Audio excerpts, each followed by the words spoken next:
बिस्मिल्लाहिर्रहमानिर्रहीम। अस्सलाम वालेकुम वरहमतुल्लाहि वबरकातुहू। नाहिद ने कहा, ज़हरा ठहरो। लेकिन ज़हरा आंधी की तरह कमरे में दाखिल हुई और बगोले की तरह बाहर निकल गई। नाहिद इसके पीछे भागी, लेकिन जब तक वो जीने के करीब पहुंचती वो फसील पर चढ़कर रस्सियों की सीढ़ी नीचे फेंक चुकी थी। सिपाहियों ने उसको रोकना चाहा, लेकिन उसने कहा, अगर मेरा रास्ता रोका गया तो मैं फसील से कूद जाऊंगी। सिपाही परेशान होकर एक दूसरे की तरफ देखने लगे और ज़हरा नीचे उतर गई। नाहिद ने फसील पर पहुंचकर आवाज़ दी, ज़हरा पगली ना बनो, वापस आ जाओ। लेकिन नाहिद की आवाज़ के साथ साथ इसकी रफ्तार तेज़ हो गई। नाहिद ने मायूस होकर नीचे उतरने का इरादा किया, लेकिन एक उम्र रसीदा सिपाही ने कहा, औरत का जोश ठंडा होता है। अगर आपने इसका ताक़ुब किया तो वो बेतहाशा दुश्मनों की सफ़ों में जा पहुंचेगी। नाहिद ने मायूस होकर एक सिपाही से तीर व कमान मंगवाया और फसील के एक मोर्चे में बैठ गई। एक घोड़ा अपने सवार को मैदान में गिराकर इधर उधर भाग रहा था। ज़हरा ने भागकर इसकी लगाम पकड़ ली और इस पर सवार हो गई। उसे घोड़े पर देखकर नाहिद को कदरे इत्मीनान हुआ और वो इसकी सलामती की दुआएं मांगने लगी। मुसलमानों की फ़ौज पर भीम सिंह फ़ौज का पहला हमला बहुत ज़ोरावर था और इन्हें एक तंग वादी में चंद कदम पीछे हटना पड़ा। लेकिन प्यादा फ़ौज आसपास की पहाड़ियों पर कब्ज़ा जमाकर तीर बरसाने लगी तो सिंध के लश्कर की तवज्जो दो हिस्सों में बढ़ गई। ऐन इस मौके पर मोहम्मद बिन कासिम ने किले का दरवाज़ा खोलकर अक़ब से हमला कर दिया और चंद सवारों के हमरा दुश्मन की सफ़ें दरहम बरहम करता हुआ लश्कर के क़ल्ब तक जा पहुँचा। लश्कर के ऐन दरमियान सब्ज़ परचम देखकर मोहम्मद बिन हारून ने अपने लश्कर को तीन अतराफ़ से आम हमले का हुक्म दिया। ज़ुबैर मोहम्मद बिन कासिम की अयानत के लिए 500 सवारों को लेकर आगे बढ़ा और आँख की आँख में उसकी मुलाकात उसके साथ आ मिला। भीम सिंह की फ़ौज बदहवास होकर किले की तरफ हटने लगी। वादी में उठती हुई गर्द ने शाम के धुंधलके के साथ मिलकर आमद शब के आसार पैदा कर दिए।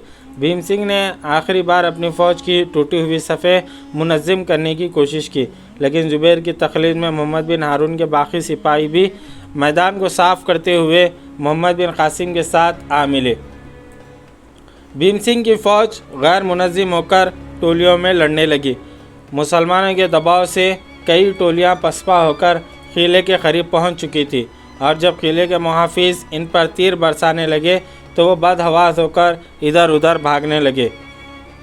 खालिद तीर अंदाज़ों की एक जमात के साथ एक टीले से उतरा और नारे तकबीर बुलंद करते हुए दुश्मन की एक टोली पर टूट पड़ा। बदहवास सिपाही एक तरफ हट गए और खालिद इनके ताक़ुब में अपने साथियों से अलहदा हो गया। दुश्मन के सिपाहियों ने मौका पाकर इसे चारों तरफ से घेर लिया। अचानक एक सवार घोड़ा दौड़ता हुआ आया और इसने अल्लाह अकबर कहकर इस टोली पर हमला कर दिया। खालिद इसकी आवाज़ पहचान कर चौंका। यह ज़हरा थी। ज़हरा की तलवार एक के बाद दीगर दो सिपाहियों के सरों पर चमकी। दुश्मन के सिपाहियों ने मौका पाकर इसे चारों तरफ से घेर लिया। अचानक एक सवार घोड़ा दौड़ता हुआ आया और इसने अल्लाह अकबर कहकर इस टोली पर हमला कर दिया। खालिद इसकी आवाज़ पहचान कर चौंका। ये ज़हरा थी। ज़हरा की तलवार एक के बाद दीगर दो सिपाहियों के सरों पर चमकी और दोनों गिरकर खाक में लौटने लगे। एक सिपाही ने आगे बढ़कर ज़हरा पर वार किया। ज़हरा का घोड़ा अचानक बिदका और तलवार इसकी अगली टांग पर लगी। घोड़े ने चंद छलांगे लगाई और डगमगाकर गिर पड़ा। मुसलमानों के दस्तों को करीब आता देखकर भीम सिंह के सिपाहियों ने मैदान का यह हिस्सा भी खाली कर दिया। खालिद भागता हुआ ज़हरा के पास पहुंचा। वो घोड़े के करीब मुंह के बल पड़ी हुई थी। करीब पहुंचकर खालिद के हाथ पांव फूल गए। इसके मुंह से बेक वक्त सिसकियाँ, आहें और दुआएं निकलीं। वो रुका, झिझका, कपकपाया और भागकर ज़हरा को उठाने लगा। इसे ज़हरा की पीठ पर खून के निशान और ज़हरा ज़र्रे में दो तीर अटके हुए नज़र आए और ज़िंदगी के तमाम हसियात समेटकर इसकी आंखों में आ गई। इसने एक के बाद दीगर दोनों तीर निकालकर फेंक दिए। ज़हरा ने एक झुरझुरी लेने के बाद आंखें खोली और उठकर बैठ गई। खालिद ने चांद की हल्की और फीकी रोशनी में इसका चेहरा देखा और कहा, तुम्हें तकलीफ़ तो नहीं? इसके होठों पर फातिहाना मुस्कुराहट खेल रही थी। इसने कहा, नहीं, मैंने इन तीरों को महसूस भी नहीं किया। घोड़े से गिरने के बाद मेरा सर चकरा गया था मैं बिल्कुल ठीक हूँ। मैदान का क्या हाल है? मैदान खाली हो चुका है, खुदा ने हमें फतेह दी है, लेकिन नाहिद कहाँ है? वो किले में है। आपसे एक बात पूछना चाहती हूँ। वो क्या? आप मुझसे खफा तो नहीं? जहरा, मुझे नादिम ना करो, मुझे अपनी सख्त कलामी का बहुत अफसोस है। वो बोली, नहीं, मैं गलती पर थी, मुझे डर था कि आप शायद वापस ना आएँ, लेकिन आज मैं देख चुकी हूँ कि इंसान अपनी मौत के मुअय्यन वक्त से पहले नहीं मरता। मैं तीरों की बारिश में से गुजरकर मैदान तक पहुँची, लेकिन मैंने महसूस किया कि कुदरत का ज़बरदस्त हाथ मेरी हिफाजत कर रहा है। मुसलमानों की फ़ौज फतेह के नारे लगाते हुए किले के दरवाजे के सामने जमा हो रही थी। खालिद ने कहा, चलो ज़हरा, नाहिद बहुत परेशान होगी। ज़हरा ने उठकर खालिद के साथ चंद कदम उठाए, लेकिन उसे चक्कर आया और डगमगाती हुई ज़मीन पर बैठ गई। इसने खालिद से पानी मांगा और खालिद ने एक गिरे हुए सिपाही के छागुल उतार कर उसके मुंह से लगा दी। ज़हरा पानी के चंद घूंट पीकर उठ बैठी। खालिद ने, ज़हरा, मैं उठा लूँ? खून बह जाने से तुम बहुत ज़्यादा कमज़ोर हो चुकी हो। ज़हरा ने कहा, नहीं, मुझे प्यास की वजह से चक्कर आ गया, मुझे फ़क्त आपके सहारे की ज़रूरत है। खालिद ने इसे अपने बाजू का सहारा दिया और आहिस्ता आहिस्ता इसके साथ चलने लगी। चंद कदम चलने के बाद उसे नासिरुद्दीन की आवाज़ सुनाई दी, ज़हरा, और इसने खालिद से कहा, भाई मुझे तलाश कर रहा है, इसे आवाज़ दो। खालिद ने बुलंद आवाज़ में कहा, ज़हरा मेरे पास है, इस तरफ। नासिरुद्दीन, ज़ुबैर और नाहिद तेज़ी से चलते हुए इनके करीब पहुँचे। नाहिद ने भागकर ज़हरा को गले लगाया और कहा, ज़हरा मेरी बहन, तुम कैसी हो? इसने जवाब दिया, मैं बिल्कुल ठीक हूँ। लेकिन नाहिद ने अपनी उंगलियों पर नमी महसूस करते हुए इसकी पीठ पर हाथ फेरा और चौंक कर कहा, ज़हरा तुम ज़ख्मी हो।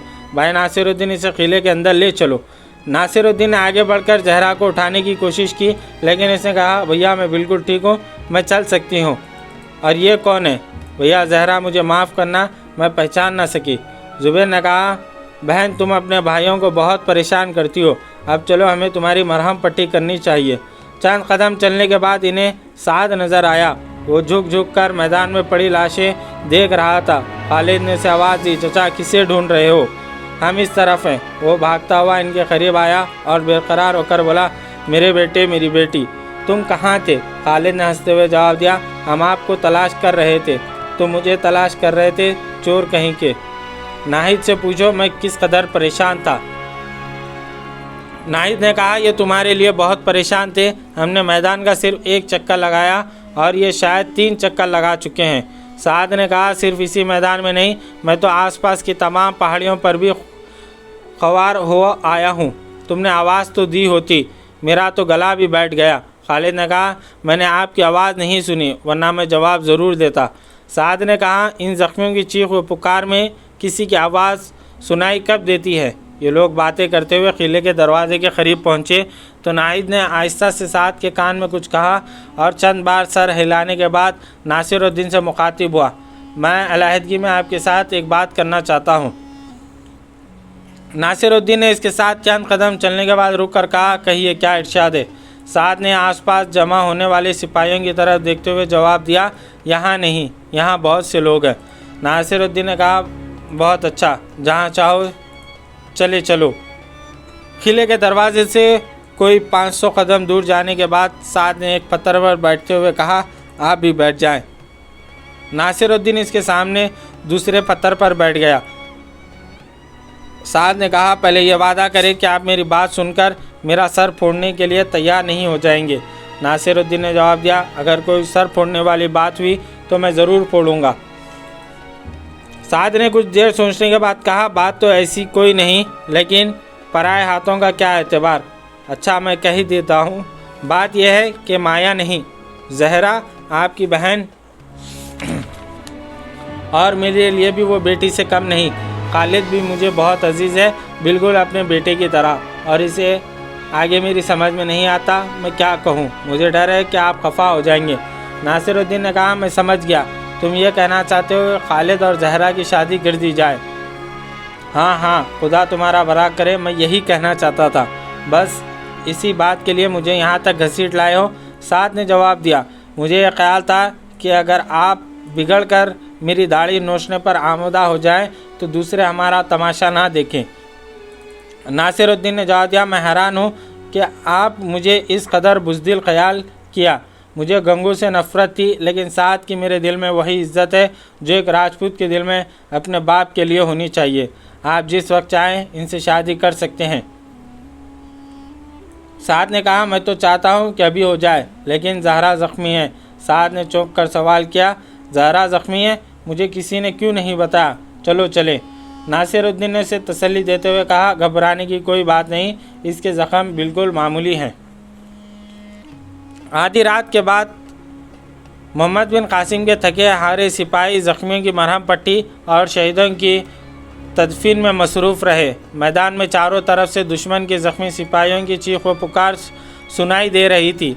शहीदों की नमाज जनाजा पढ़ने के बाद मुसलमानों की फ़ौज का 17 साला सिपा सालार, जिसका जिस्म बेआरामी की कई रातें काटने के बाद थकावट से चूर हो चुका था, जिसके बाजू दिन भर तलवार और निज़े से खेलने के बाद शल हो चुके थे, अपनी पीठ पर पानी का मुश्किज़ा उठाए ज़ख्मों से कराते हुए दुश्मनों की प्यास बुझा रहा था। वो आंखें जिनमें उसके साथियों ने लड़ाई के वक्त खैर व ख़ज़ब की आग के शोले देखे थे, अब गिरकर तड़पने वाले दुश्मन के लिए रहम के आंसू लबरेज थे। वो हाथ जिसकी तलवार दुश्मनों के सर पर बिजली बनकर कूदी थी, अब उनके ज़ख्मों पर मरहम रख रहा था। मोहम्मद बिन कासिम के सिपाही भी थकावट से चूर थे, लेकिन वो अपने बिल्कुल नौजवान सिपा सालार की तकलीद में एक रूहानी लज्जत महसूस कर रहे थे। इन्होंने दुश्मन के ज़ख्मों को उठा कर किले के सामने कतार दर कतार लिटा दिया। इन्होंने दुश्मनों के ज़ख्मियों को उठा कर किले के सामने कतार दर कतार लिटा दिया। मोहम्मद बिन कासिम को एक पहाड़ी के दामन से किसी के करहाने की आवाज़ आई और वो मशाल उठाए इस तरफ बढ़ा। सईद, ज़ुबैर, साद, नासिरुद्दीन और चंद सालार इसके साथ थे। मशाल की रोशनी में चंद लाशों के दरमियान उसे एक ज़र्रा पोश नौजवान दिखाई दिया। इसकी ज़र्रा में कई जगहों पर खून के निशान थे और फसले में एक तीर पेवस्त था। उसके दाएं हाथ से तलवार का दस्ता छूट चुका था, लेकिन बाएं हाथ में वो अभी तक मजबूती के साथ सिंध का झंडा थामे हुए था। मोहम्मद बिन कासिम ने मशाल अपने एक साथी के हाथ में थमा दी और ज़मीन पर घुटना टेकते हुए उसे उठाने का सहारा देकर पानी पिलाया। चंद घूंट पीने के बाद नौजवान ने आंखें खोली और मोहम्मद बिन कासिम और उसके साथियों को गौर से देखने के बाद झंडे को दोनों हाथों में मजबूती से पकड़ लिया। नासिरुद्दीन ने ज़ुबैर से कहा, ज़ुबैर, तुम इसे पहचाना नहीं? ज़ुबैर ने आगे बढ़कर ज़ख्मी नौजवान की तरफ देखा और कहा, यह भीम सिंह है। भीम सिंह ने आंखें खोली और अपने चेहरे पर एक दर्दनाक मुस्कुराहट लाते हुए कहा, तुम्हें फ़तेह मुबारक हो। मोहम्मद बिन कासिम के इस्तफसार पर ज़ुबैर ने भीम सिंह के अल्फाज का अरबी में तर्जुमा किया। मोहम्मद बिन कासिम के इस्तफसार पर ज़ुबैर ने भीम सिंह के अल्फाज का अरबी में तर्जुमा किया और उसने कहा, मैं हैरान हूँ कि ऐसे बहादुर सिपा सालार की मौजूदगी में सिंध की फ़ौज मैदान छोड़कर भाग गई। ज़ुबैर, तुम इसे सहारा दो, मैं इसका तीर निकालता हूँ। ज़ुबैर ने आगे बढ़कर भीम सिंह को सहारा दिया। मोहम्मद बिन कासिम ने उसकी तरफ हाथ बढ़ाया और भीम सिंह ने झंडा छोड़कर इसका हाथ पकड़ लिया। मोहम्मद बिन कासिम ने नासिरुद्दीन को इशारा किया और इसने भीम सिंह के दोनों हाथ पकड़कर मोहम्मद बिन कासिम ने तीर निकालकर एक तरफ फेंक दिया और नासिरुद्दीन को फ़ौरन ज़र्रा खोल डालने के लिए कहा। भीम सिंह के ज़ख्म ज़्यादा गहरे ना थे, लेकिन खून ज़्यादा बह जाने की वजह से वो निढाल हो चुका था। मोहम्मद बिन कासिम ने इसकी मरहम पट्टी से फारिग होकर सिपाहियों को हुक्म दिया कि इसे किले के अंदर ले जाएं और ख़ुद दूसरे ज़ख्मियों की देखभाल में मसरूफ़ हो गया। ज़हरा ने अपने ज़ख्मों को ज़्यादा अहमियत ना दी और हस्ब मामूल सुबह उठकर नाहिद के साथ सुबह की नमाज के लिए खड़ी हो गई। नमाज अदा करने के बाद ज़हरा ने अपने बिस्तर पर लेटते हुए कहा, नाहिद, काश मैं ज़्यादा ज़ख्मी होती और तुम्हारी तीमारदारी का लुत्फ़ उठाती। नाहिद ने मुस्कुराते हुए कहा, तुम मेरी तीमारदारी का तसव्वुर कर रही हो या खालिद की तीमारदारी का? ज़हरा के गालों पर थोड़ी देर के लिए हया की सुर्खी छा गई। दरवाजे पर नासिरुद्दीन ने दस्तक देते हुए कहा, मैं अंदर आ सकता हूँ? नाहिद ने उठकर दूसरे कमरे में जाते हुए कहा, लो अब उठ जाओ। वरना क्या? नाहिद ने कहा, वरना तुम्हारी शादी शायद देवल की फतेह तक मुलतवी हो जाए। जहरा का दिल धड़कने लगा। इसने उठकर नाहिद का दामन पकड़ लिया और कहा, नाहिद, आपा नाहिद, सच कहो, क्या मामला है? नाहिद ने अपना दामन छुड़ाते हुए कहा, तुम्हारे भाई बाहर खड़ा है, मुझे छोड़ दो। नहीं, जब तक तुम मुझे साफ साफ ना कहोगी मैं नहीं छोड़ूंगी। भैया ज़रा ठहरना, मैं आपा नाहिद से एक बात कर रही हूँ। हाँ बताओ। नाहिद ने कहा, अच्छा बताती हूँ, सुनो। रात के वक्त साद ने मैदान से आते ही तुम्हारे मुतालिक पूछा और मैंने तमाम वाक़ियात बता दिए, और तुम्हारे दिल की हालत पहले भी इससे पोशीदा ना थी। तुम्हें याद है जब हम किले में दाखिल हो रहे थे, वो तुम्हारे भाई को पकड़कर एक तरफ ले गया था, तो इसने भाई से क्या कहा होगा? यही कि खालिद के साथ तुम्हारी शादी कर दी जाए। सच कहो, तुम मजाक कर रही हो। पगली, मैं मजाक नहीं करती। तुम्हारा भाई अभी मेरी बातों की तस्दीक कर देगा। जहरा की आंखों में खुशी के आंसू छलक रहे थे। नाहिद ने कहा, हाय, तुम रो रही हो, क्या तुम्हें मेरा भाई पसंद नहीं? इसने मुस्कुराते हुए जवाब दिया, नहीं, तो मैं खुद तुम्हारे भाई से कह देती हूँ कि वो तुम्हें शादी के लिए मजबूर ना करे। क्यों इससे? ये कहते हुए नाहिद एक शरारत आमेज़ तबस्सुम के साथ दरवाजे की तरफ बढ़ी, लेकिन जहरा आगे बढ़कर इसके साथ लपट गई। मेरी बहन, इसने आंसू पोंछते हुए कहा। नाहिद ने कहा, तुम खालिद के साथ शादी करने पर रजामंद हो? जहरा ने इसकी तरफ देखा और मुस्कुराई और दूसरे कमरे की तरफ ढकेलते हुए बोली, जाओ, तुम बहुत शरीर हो। नासिरुद्दीन ने बाहर से आवाज़ दी, जहरा, तुम्हारी बातें कब ख़त्म होंगी? इसने बिस्तर पर बैठते हुए जवाब दिया, आ जाओ। बहन नाहिद दूसरे कमरे में चली गई। नासिरुद्दीन ने अंदर पाँव रखते ही पूछा, तुम्हारे ज़ख्मों का अब क्या हाल है? इसने जवाब दिया, भैया वो मामूली खराशें थी, मैं बिल्कुल ठीक हूँ। नासिरुद्दीन इसके करीब चारपाई पर बैठा। जहरा का दिल धड़क रहा था। थोड़ी देर सोचने के बाद नासिरुद्दीन ने कहा, जहरा, खालिद एक बहादुर नौजवान है। मेरा इरादा है कि तुम्हारी शादी इसके साथ कर दी जाए। तुम्हें यह रिश्ता पसंद है? जहरा ने जवाब देने के बजाय दोनों हाथों में अपना मुंह छुपा लिया। नासिरुद्दीन ने थोड़ी देर सोचने के बाद कहा, मेरा इरादा था कि सिंध फतेह होने के बाद तुम्हारी शादी धूमधाम से हो, लेकिन मुसलमान ऐसी रसूमात को बुरा समझते हैं। इसके अलावा अहले सिंध के साथ अभी फैसला कुन जंग होने वाली है। सिपाही को अपनी ज़िंदगी का कोई भरोसा नहीं होता। मैं चाहता हूँ कि तुम्हें अपने हाथों से खालिद को सौंप दूँ। नाहिद तुम्हें बहुत चाहती है, वो तुम्हारा ख्याल रखेगी और मैं ज़्यादा इत्मीनान के साथ इस्लाम की खिदमत कर सकूँगा। जहरा, बेसरो सामानी में मेरे पास तुम्हारे लिए नेक दुआओं के सिवा कुछ नहीं। अगर मेरे पास सारी दुनिया की दौलत होती तो मैं तुम पर वो भी निछार कर देता। भैया, इसने आगे झुककर नासिरुद्दीन की गोद में सर रख दिया और हिचकियाँ लेते हुए कहा, मुझे किसी चीज़ की ज़रूरत नहीं।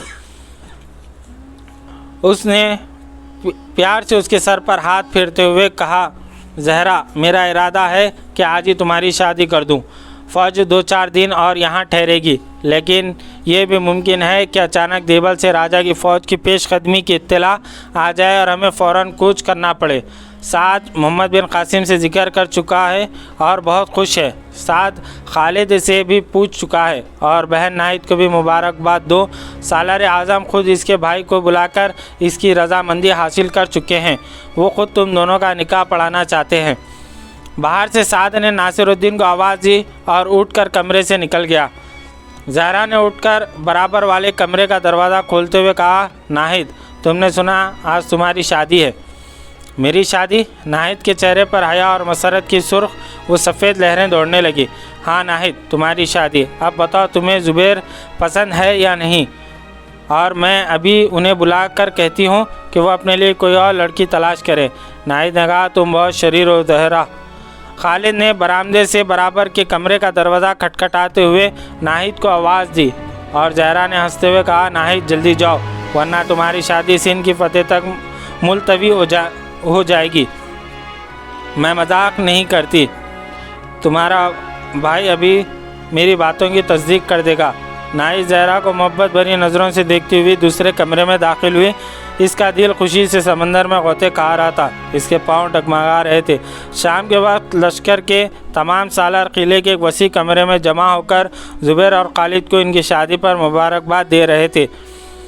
नाहिद और ज़हरा अपने कमरे में बैठी आपस में बातें कर रही थी। नाहिद ने कहा, ज़हरा, निकाह के वक्त तुम्हारी ज़बान गंग क्यों हो गई? नाहिद ने, मुझे मालूम नहीं, तुम जानती हो। मुझे ये उम्मीद ना थी कि तमाम बातें इस कदर जल्दी हो जाएंगी। मेरे कान साएं साएं कर रहे थे। मुझे ये भी मालूम ना था कि मैं कहाँ हूँ, और फिर अगर निकाह पढ़ाने वाले मोहम्मद बिन कासिम की बजाय कोई और होता तो मैं शायद इस कदर बदहवास ना होती।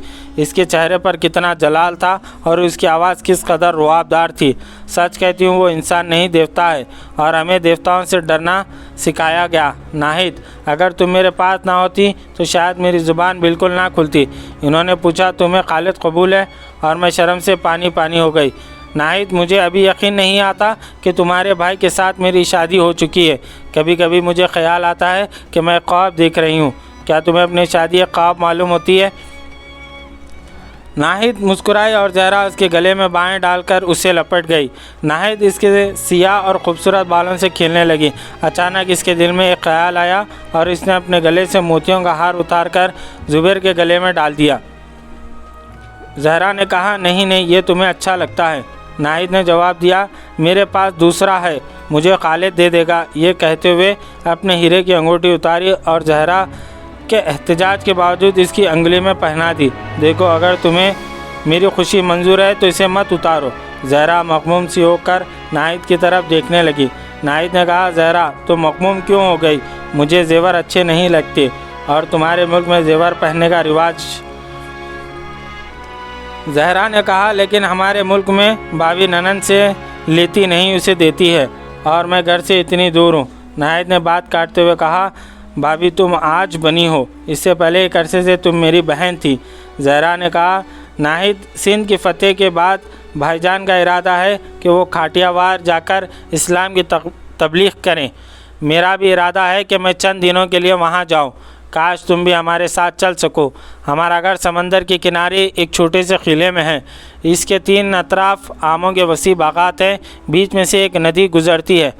मैं इस नदी के किनारे आम के एक दरख्त पर झूला झूला करती थी। बरसात के दिनों में इस नदी का पानी बहुत तेज़ बहता था। मैं अपनी सहेलियों के साथ इसमें नहाया करती थी।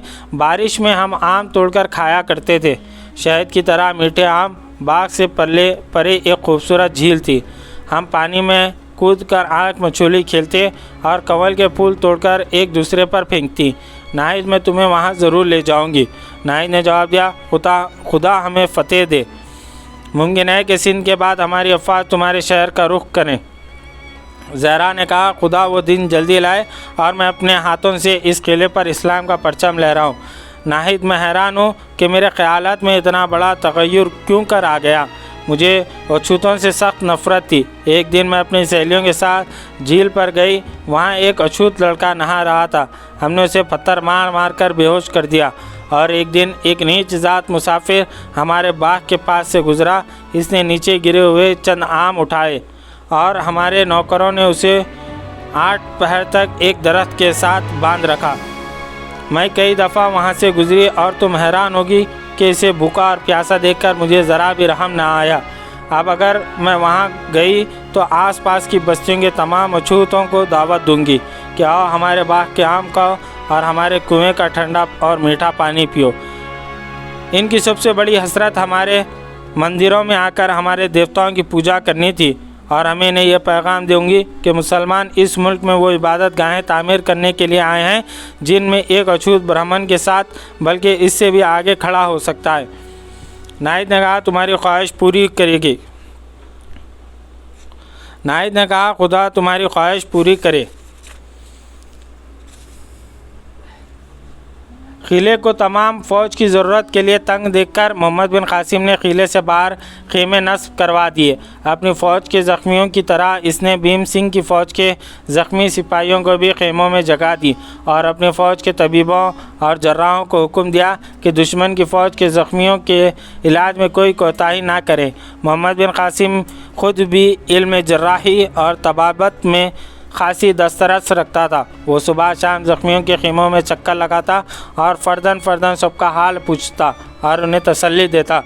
दुश्मन के ज़ख्मियों से तबादला ख्यालात के लिए वो साद को अपना तर्जुमान बनाकर साथ लिए फिरता। इन्हें मलूल व मग़मूम देखकर वो कहता, तुम बहुत जल्द अच्छे हो जाओगे। ये मत समझो कि तुम हमारी क़ैद में हो। तंदुरुस्त होने के बाद तुम जहाँ चाहो जा सकते हो। वो इसकी तरफ एहसानमंद निगाहों से देखते हुए कहते, भगवान इसके लिए आप हमें शर्मसार ना करें। हमें आपको इस कदर तकलीफ़ देने का हक़ नहीं, आप आराम करें। वो जवाब देता, नहीं, ये मेरा फ़र्ज़ है। भीम सिंह के साथ मोहम्मद बिन कासिम को गहरी दिलचस्पी थी। वो दोनों वक्त इसके ज़ख़म देखता और अपने हाथों से मरहम पट्टी करता। नासिरुद्दीन और ज़ुबैर हर तरीक़े से इसकी दिलजोई करते। भीम सिंह ने इब्तिदा में यह समझा कि यह सलूक इसके साथियों को वरगलाने के लिए मुसलमानों की एक चाल है, लेकिन 3-4 दिन के बाद वो महसूस करने लगा ये तस्ना और बनावट नहीं, बल्कि मोहम्मद बिन कासिम और उसके साथी फितरतन आम इंसानों से मुख्तलिफ है। इसके ज़ख़म ज़्यादा ख़तरनाक ना थे, लेकिन बहुत सा खून बह जाने की वजह से इसके जिस्म में नक़ाहत आ चुकी थी। मोहम्मद बिन कासिम के इलाज और ज़ुबैर और नासिरुद्दीन की तीमारदारी की बदौलत वो चौथे दिन चलने फिरने के काबिल हो गया। 5वें दिन हस्ब मामूल नमाज इशा के बाद मोहम्मद बिन कासिम साथ के साथ ज़ख्मियों के खीमों का चक्कर लगाते हुए भीम सिंह के खीमे में दाखिल हुआ। वो अपने बिस्तर पर लेटा ख्वाब की हालत में बड़बड़ा रहा था, नहीं, मुझे दोबारा इसके मुकाबले पर ना भेजिए। वो इंसान नहीं, देवता है। आप कैदियों को छोड़ दीजिए, वो आपकी ख़ता माफ़ कर देगा। नहीं, मैं नहीं जाऊंगा। राजा के पाप की सज़ा पर प्रजा को क्यों मिले? मुझे मौत का डर नहीं, लेकिन मेरी जान लेकर तुम आने वाली मुसीबत को नहीं टाल सकते। जालिम बुज़दिल भगवान। भीम सिंह ने कपकपा कर आंखें खोल दी और हैरत ज़दा होकर साद और मोहम्मद बिन कासिम की तरफ देखने लगा। मोहम्मद बिन कासिम ने कहा, मालूम होता है कि तुम कोई भयानक ख्वाब देख रहे थे। भीम सिंह ने सोच में पड़ गया। इसकी परेशानी पर पसीने के ख़तरे ये ज़ाहिर करते थे कि ख्वाब की हालत में वो सख्त जहनी कश्मकश में मुब्तला था।